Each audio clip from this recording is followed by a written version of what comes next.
Well, good to have you with us. It's 8:45 on the South African morning. Our government wants an end to international travel bans. The US, the UK and countries in Europe, Asia and Africa, can you believe it, have implemented these restrictions against us. It's followed the identification of the Omicron variant. Now it appears that Omicron was actually already in Europe even before South African scientists detected it. So international relations expert Dr. Oscar van Heerden joining us. Morning to you, Dr. van Heerden. Always good to get your thoughts on this. This seems a little unfair, a little Afrophobic. Or what's your thoughts? Indeed, Gareth. Good morning to the viewers. I think we all will agree that the duality that exists within the international system has always raised a challenge for all of us. Hence, we talk of the North and the South. And yet again, in this pandemic, we thought we are all in it together. We are all fighting it together. But clearly, Western powers has other ideas. And again, we see a very biased duality emerging, which is detrimental to Southern Africa in particular. So how do we fight against this now? We can keep screaming and shouting, but in the end, we need those countries that have put us on this red list, or whichever country we're talking about, whatever list they put us on. We need them to take us off of it. So is it a case of asking nicely, or do we need to try and prove something to them that we deserve to be there? Well, the thing is that, as I say, Gareth, we thought, our scientists here in South Africa thought that we are in this together.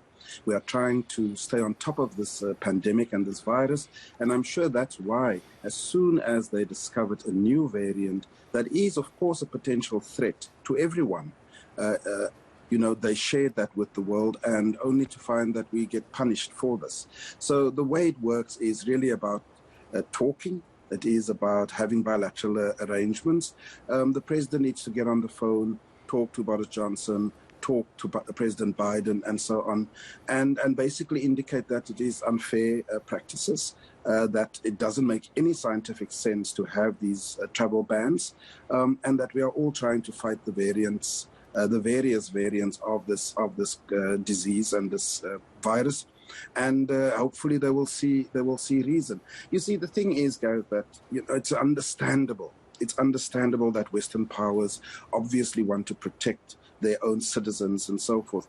Where the unfair element comes in is wanting to suggest that the origin of Omicron variant is in Southern Africa, as if we now see, as the weeks and days unfold, that actually the variant had been present in Europe already prior to South Africa making this.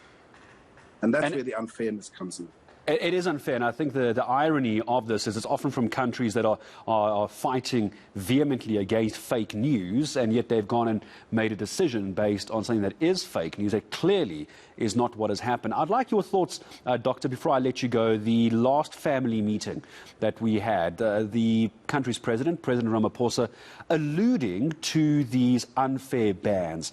But as someone who is an expert in IR, was he vocal enough about it? Was he too reserved about this?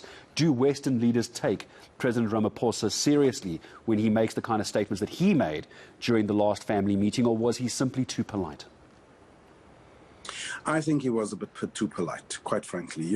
Countries like Brazil, countries like India, and so on. Yes, we might argue they have a bit more economic muscle, but they simply threw it back at some Western powers and said, if you're going to impose visa restrictions on our citizens, we are going to do the same to you.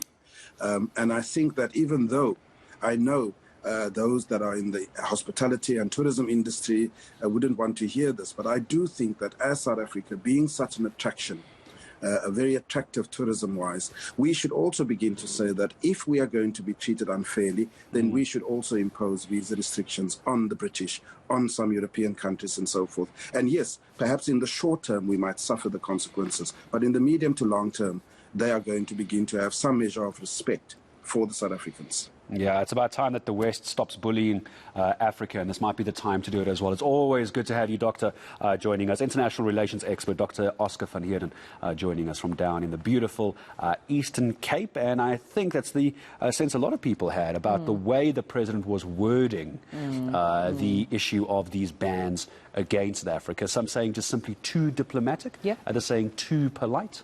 But maybe we can ask that as a question tomorrow, what we thought of the way the president is handling these other countries.